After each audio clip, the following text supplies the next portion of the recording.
3, 2, 1. On November 1st, 2022, James Gunn and Peter Safran took over the reins on the film and television division for DC, finally freeing us from the Zack Snyder hellscape we've been enslaved to for nearly a decade at this point. As of today, we are 2 movies and 2, technically 3 seasons of television deep, so I want to be ranking each and every project from worst to best in the DCU so far. What's up, guys, and welcome to another episode of The Loopy Lot, your weekly show where we obsessively rank anything and everything to do with movies for your amusement. This leadership turnover was a bit of a messy transition, with a few of James Gunn and Matt Reeves' works previously associated with the Snyderverse kind of being retroactively deemed canon to the new Gunn and Safran universe. From Reeve, these projects included The Batman and The Penguin Show, while Gunn's projects included The Suicide Squad and Peacemaker Season 1. For the purposes of this video, I'll show you where I would have ranked those projects in the pipeline, but I won't be including them in my continuous ranking here because the official start to the new DCU actually began with Creature Commandos, and I'm going to hold that to be true in my rankings. I've been encouraged to see that the approach is that not every film has to connect to each other here. There will be a general shared universe on top of Elseworld stories, but every project is allowed to have its own tone, style, budget, and target audience. Really excited to see the new Clayface movie be an R-rated, medium-budget film. But the biggest thing I was relieved about with their approach was a commitment to only greenlighting projects when a solid script had been submitted, because many of the problems in the superhero film landscape have been deriving from broken screenplays that are just constantly being rewritten on set with no real vision or consistency. However, the first 3 official projects for the DCU were all penned and directed, or at least partially directed in the case of TV series, by James Gunn. So I thought that Supergirl was a really good jumping off point to begin this ranking, as it's really the first official testing ground for the universe outside of James Gunn's direct hands. What I'm looking for out of the DCU are consistently above average films. With a vision that's committed to targeting strong screenplays, I just don't want to see films or television that are dipping below that 5 out of 10 or 6 out of 10 threshold. Give us a bar of quality that we can expect at the minimum, and then some projects will still obviously be the standouts, and that's a good thing. I want the worst project that I see out of this universe to be something that was enjoyable at worst and I just kind of forget about and maybe only watch once. With all of that preamble out of the way, let's rank these from worst to best. Yeah, kind of unfortunate having this at the bottom of the list, but it's nipping at the heels of another project, I would say, so I would not claim this to be significantly worse than what came before. Supergirl was directed by Craig Gillespie and written by Ana Nogueira. Notably, she is also the writer currently associated to a Wonder Woman project. Craig Gillespie's notable directing credits are I, Tonya, which is a really good movie, and I heard Dumb Money was pretty decent. I did watch Cruella, and I enjoyed some of the visual design of that movie and some of the directing, but the script really drug that movie down. So overall, really not a bad choice. I think I've seen Finest Hours as well. Didn't love that one. A visually competent director, I would say, and not a bad choice to be helming Supergirl. The release date is June 25th, 2026 for Supergirl, and it has a runtime of 107 minutes. The Metacritic is currently sitting at a 50, it has a budget of $175 million, and the box office is yet to be determined, but it looks to have a moderate projected opening weekend domestically. Plot description reads, when an unexpected and ruthless adversary strikes too close to home, Kara Zor-El, aka Supergirl, reluctantly joins forces with an unlikely companion on an epic interstellar journey of vengeance and justice. It's never been more evident to me how much people grade on a curve for different superhero projects when looking at the official reception for this movie. The quality of this movie would easily slot into the upper middle class of Marvel films, yet this one is scored significantly lower than your run-of-the-mill Marvel flick, or equivalent to their just genuinely bottom-of-the-barrel slop outings. To be clear, I think that the 50 that Supergirl scored is a really fair score, and I think that these other films in the same genre should just be brought down to compete on a level playing field. It would sit right alongside the recent Fantastic Four for me. It has some decent character moments, serviceable enough action, but just ultimately not as good as you want it to be. I actually had some personal investment in seeing how Supergirl would turn out because a few years ago, when the first DCU slate was announced, I decided that I wanted to choose one of their projects and write my version of a screenplay for the film before it was released, so that I could then compare my notes to what was actually produced. Guess I haven't really disclosed it on this channel yet, but yeah, I do a lot of screenwriting, and I was interested in getting outside of my wheelhouse and trying a mainstream comic book adaptation. I chose to shoot my shot with Supergirl because it was going to be based off Woman of Tomorrow, a very specific comic book adaptation. It wasn't a film taking bits from a history of source material and then making something original like Superman was. It was a specific comic book I could reference for direct comparison. So I actually wrote a draft for this movie, and that probably made me unreasonably excited to check it out. In broad strokes, I think that this is a perfectly serviceable origin story that does justice to distinguishing the character of Supergirl from her cousin, while still offering a decent planet-hopping tale of revenge. It does an effective job at creating its own visual language with some really great makeup and prosthetic work on all sorts of aliens and space folk, much like the Guardians of the Galaxy movies. It really never looks like complete visual slop until one action scene at the end of the movie, of course, because I guess they just had to do that for the finale. The film has enough of a structural backbone to get the beats across for Supergirl and the supporting cast journeys and arcs, but I do think that the screenplay consistently takes the most surface-level approach to what the potential of the source material offers. One thing I realized when I was writing the script was that for a feature film version of this, Krim, the villain, would have to be completely rewritten or even replaced as the main antagonist. He worked better in the comic book because it was a serialized 8-issue run with many individual stories that ultimately coalesce in its themes, but a feature would need more consistency in its conflict throughline. When it was announced that Lobo would be in the film, this made a lot of sense to me, and I assumed that they recognized this problem also, and they were offering him up as the alternative villain. But after seeing the film, it really just feels like he was plopped into the movie to sell more tickets, because maybe they didn't trust that Supergirl would have enough, crowd attraction. I didn't really love his inclusion in this movie. He felt pretty shoehorned in, and I felt like he kind of got in the way of some of the pivotal growth moments for Supergirl in particular. They really double down on Krim being the villain here, but I don't think he does a good job at bringing out the darkest parts of either Supergirl or Ruthie, which was a really necessary component of an effective revenge story. Ruthie, by the way, is the companion we read about in the plot description. This is the little girl that Supergirl is going on a quest with for revenge. Ultimately, that is my biggest problem with the film. The thematic opportunities in the story are really deep, but it's never mined for what it's worth. Supergirl is pulled into this quest for revenge because Krypto gets poisoned, and while simultaneously trying to teach Ruthie that revenge is a bad thing, she herself is corrupted by the compounding effects of her grief and spirals into a horrible quest of revenge for herself, only losing more and more of what she still has left, which she's taking for granted until it's too late.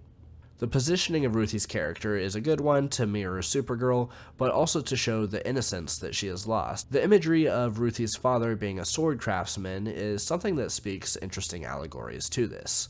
The process of smelting down a mineral to find its purest form and then forming it into something new after going through the furnace directly mirrors Supergirl's transformation here, but that imagery is never tapped into in the film, and instead the swords just end up being kind of a surface level prop here. Granted, it wasn't dug too deep into in the comic book, but I just saw the potential there. In the source material, the finale with Krim is a pretty intimate and heartbreaking affair for Supergirl, but they resort to it just kind of being a big action spectacle here, and it's the worst part of the movie visually. Also, a really weird song choice here that I felt was way too on the nose and didn't really fit the vibe. Did not love that part.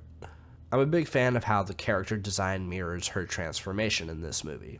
How Supergirl never wears her suit, or how she at least covers it in this trench coat before she goes through her journey and reconnects with what that symbol means, and how she can represent it in her own way, separate from how Superman does. At the end of the day, we still see that transformation in the film, and she does have this internal and external metamorphosis in the movie, but it's poorly communicated and emotionally ineffective, in my opinion. The quippy humor was really bothering me in the trailer, and it worried me quite a bit. And while there are still a few parts that really deflate the film, there are just as many moments that I thought were kind of charming, to be honest. It definitely has some cheap and eye-rolling worthy, writing at times, but it wasn't consistently egregious or anything. I do think that the first act of the movie is pretty fun, as she's at her most wasted and hopeless, and Millie Alcock does a really great job portraying the character and holds it all together. She has some fun physicality with the performance as she's drunken, and it definitely spoke to some things I've seen in real life. It was good. Unfortunately, there wasn't really a standout action scene to me, but I don't think any of them were really bad, except for the finale, which was just too muddled with its visual CGI presentation. It was pretty crazy that at one point in the movie, Krim actually killed a child on screen for a PG-13 movie. It was gutsy and not something I normally see. I always point this out for some reason when it happens in a movie because I really hate just cutaways from, animal or child deaths or things like that for just cheap thrills. But they actually showed that and, Crypto being shot in the film. So, props for that. Respectable. Overall, this was perfectly fine as an experience. Not one that I'll be rewatching, at least anytime soon, but I was happy to see it, and I don't think it's an offensive entry into the DCU. The discrepancy between this Metacritic score and the Superman one is honestly accurate for my feelings between the two. I think this is pretty much the bottom level of quality that I want to be seeing out of this universe, so hopefully, Clayface and Lanterns can take it a little step up for the rest of the year. This one is a 5 out of 10 for me. Peacemaker Season 2 premiered on August 21st, 2025. It was written by James Gunn and directed by an assortment of people. The Metacritic sits at a 78 for Season 2. The IMDb plot description, which I think is really more so the plot description for Season 1, but nonetheless reads, picking up where the Suicide Squad 2021 left off, Peacemaker returns home after recovering from his encounter with Bloodsport, only to discover that freedom comes at a price.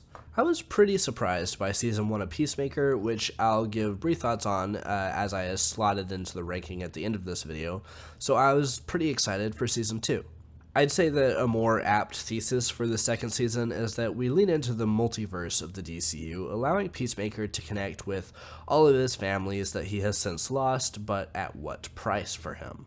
The core conceit of this season I think is pretty strong, as it explores some pivotal relationship beats between Peacemaker and his love interest / sidekick Harcourt, his father, and his brother. The multiverse is put to good use in exploring these things, and I was really enjoying that side of it. I'll be using some vague spoilers here, so you can skip to this point in the video if you want to avoid them, but I really like the premise of using Earth X as the core conflict of this season, as it pretty organically puts characters like Peacemaker and Adebayo into some binds. It's a fun premise that is built up for a long time, but ultimately I found it kind of crazy and a little bit disappointing that both the reveal of what was actually going on and the resolution to this entire conflict was resolved in the same episode. I just wish that we sat in Earth X a little bit more and got more excitement out of that. But instead, the finale to this season serves the purpose of teasing a bunch of other threads that are going to be pulled in later DCU projects, I assume, and it just ultimately felt a little bit underwhelming to me because of that. I guess it felt sloppier than the first season to me.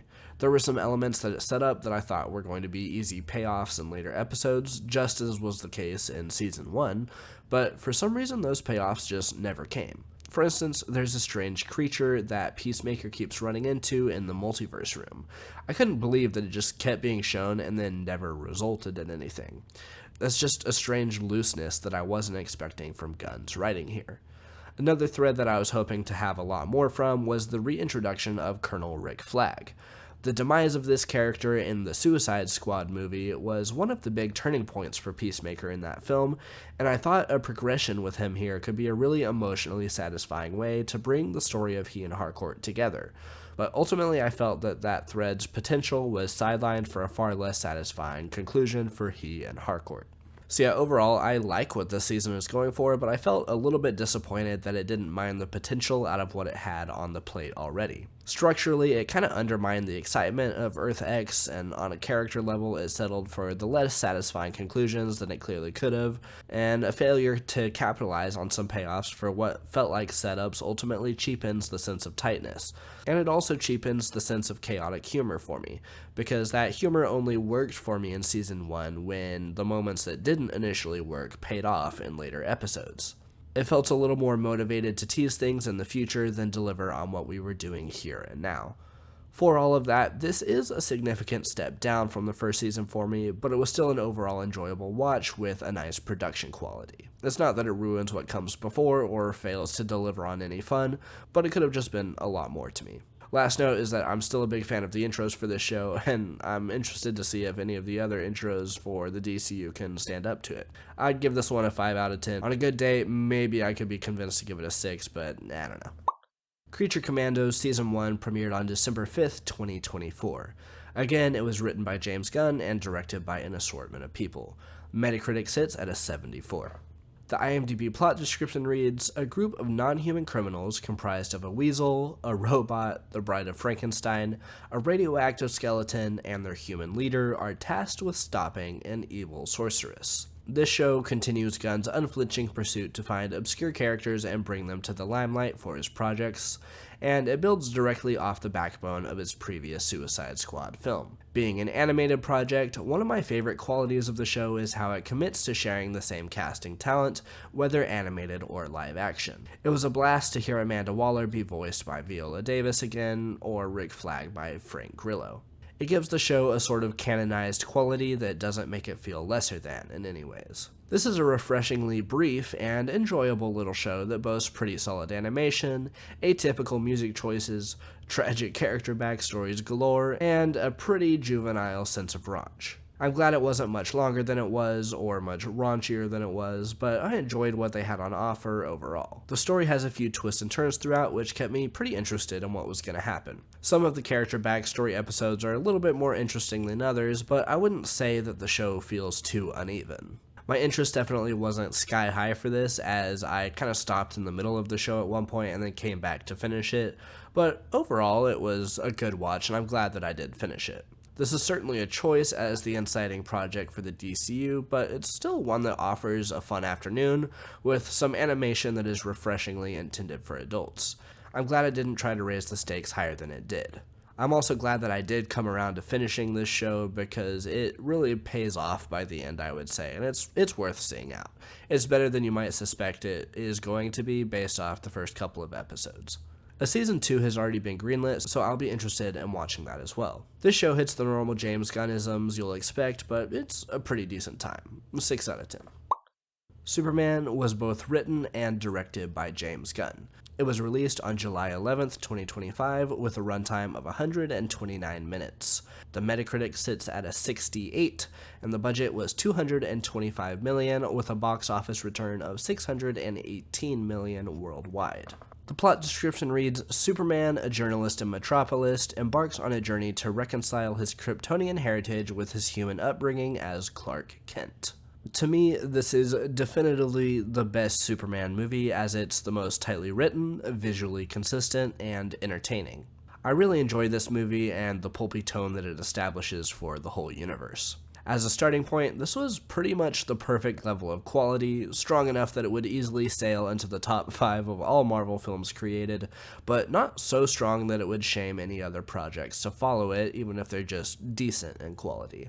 The biggest thing to me that works about this film is the core groups of characters in the movie that are all staged in a way that consistently pull Superman's heart out of him. The inhumanity of Lex Luthor is in clear opposition to Superman's morals, but even the other good guys in the film, the Justice Gang, have opposing ideas on how to do good, and that allows Superman's character to really shine. This movie also takes some creative liberties on Superman's lore with his Kryptonian parents that really do a good job in shining the character brought in by his parents, the Kents, on Earth, and just it sets up in a really professional way why Superman's character is the way that he is. It really shows just the heritage of what he inherited from the Kents, and I think it's a really good choice in how they differentiated that. It does a really amazing job at bringing out this character and allowing him not to just be flat and stale like in past entries. He's also allowed to be bruised and battered, which is really refreshing and something necessary for, the conflict and action in this movie. As is the case with most of James Gunn's writing, there were some jokes and subplots that weren't initially clicking with me and felt like distractions that eventually tie back in to serve as effective narrative payoffs. Things like the social media angle with Teschmacher or the Jimmy Olsen subplot. Moments that didn't hit for me at first are retroactively made better by a really tight script. Much like the later Guardians films, there are some really strong action scenes in here that effectively blend the use of music and visuals. Mr. Terrific is a really fun character here that gets to shine. James Gunn just directs some really memorable action, which is a highlight of the film. This is just kind of everything that I want a superhero movie to be, and it rejuvenated my spirits for sure when I saw it. It's campy fun, it has really strong visual work that allows the action to feel convincing and pop. It has some of the strongest CGI work, especially for a movie set in daytime for a superhero movie. Most importantly, it has a script that emphasizes the superhero's morals and shows us why we would want to call them a hero. It has a supporting cast and a selection of villains that draw out the strengths and weaknesses out of his character, creating a nice philosophical conflict. It also has a fun soundtrack that'll stick in our heads. I think the choice to reuse the Reeves soundtrack by John Williams was overall a good choice. This is very much an afternoon popcorn movie, but one that actually has something to offer, even if it's pretty simple at the end of the day. But it's just crazy how most superhero movies can't even offer that. Something simple, but valuable to chew on. It's a really good time, strong 7 out of 10 from me. So tossing all of these movies onto this tier list here that will kind of become our established template to rank all of the future projects. We have Superman at the top, a 7 out of 10. Supergirl down here at a 5. We have Peacemaker, let's see, season 2. I'm going to put that right above it in the 5 out of 10 category. And Creature Commandos down here at a 6. So yeah, I mean, overall, kind of the mediocre to good range. Superman, really good. Creature Commandos, decent. Above average, and then these two a little bit mixed, but still, worth watching, mediocre projects. We have these 4 other pieces of content that are kind of, like I said, retroactively canonized, but I'm not going to include them in the official ranking because they were made technically before the official kickoff of the DCU. But, I mean, we're going to see a sequel to the Batman. We're going to see continuations with some of these characters and everything, so I'll go ahead and give just some general thoughts for where these would be. The Suicide Squad, I think I would have above Creature Commandos in the 6 out of 10. It's a movie with, a pretty tight script, some really fun visual design and everything. I just didn't connect with all of the characters in this movie, but I don't think it's as strong as some of his Guardians movies and not as strong as Superman, but overall, it's definitely an above-average movie, and it's good. It's a good time. I might like it more if I went back to watch it after some of the Peacemaker stuff. Peacemaker Season 1, I would put this one as a 7 out of 10 right below Superman. I think that this is a really good season that won me over by the end of it. It's one that has just a good character journey for Peacemaker. It has a pretty fun structure with the way that some things are paid off. The sense of humor didn't click with me at first, but then a lot of those gags that seem pointless and throwaway, just needlessly quippy, end up being some kind of satisfying payoffs for character moments later on. It's a show that surprised me. I thought it was well paced. That's a good show overall. Penguin, it was one that I was not interested, or not interested in, but I wasn't invested in from the beginning. There were some moments and characters I found a little bit cringy and hard to get invested in, but I was really there for, Colin Farrell's performance. And by the end of it, I just really liked the journey, the corruption arc that the Penguin went on. I really liked some of the supporting cast, and even some of the characters that were a little bit cringe to me, I felt like kind of justified their existence by the end of it. There's still some weak parts with, some poor child acting and things like that, but overall a good show. This would be like a low 6, or a high 6, low 7. So somewhere around here. I might put this one like right below the Suicide Squad. And then the Batman, this is a really good movie. It is one that is beautifully constructed on a visual level. It's crunchy, it's fun. It has a pretty good script that brings out some interesting ideas, kind of about like Batman's legacy and what it means to be a hero in that sense. It's a good movie, and I'm super excited for the follow-up to it. Honestly, one of the best like visual demonstrations for a superhero movie in forever. Like visually, this is the strongest of the bunch in my opinion. I think that the script in Superman hits harder for me, but this would be my number 2, right below that. So this is what the ranking would look like so far. I love that we haven't dipped below a 5 out of 10 yet. Waiting to see if we can get up to like a truly great film or something above at some point. I was really looking forward to Sergeant Rock, directed by Luca Guadagnino, but unfortunately it looks like that project was canceled, so we'll see. But I think this is the range that I'm looking for these projects to exist in, and I'm just happy to see this is where we're at so far. So yeah, y'all let me know in the comments below what y'all's rankings for the DCU is so far. I'm excited to get into Lanterns in August and then Clayface in September before we hit Man of Tomorrow next year. So yeah, thanks for watching this video, guys. Like and subscribe if you enjoyed the video or found it informative, and I will see y'all in the next one. Bye!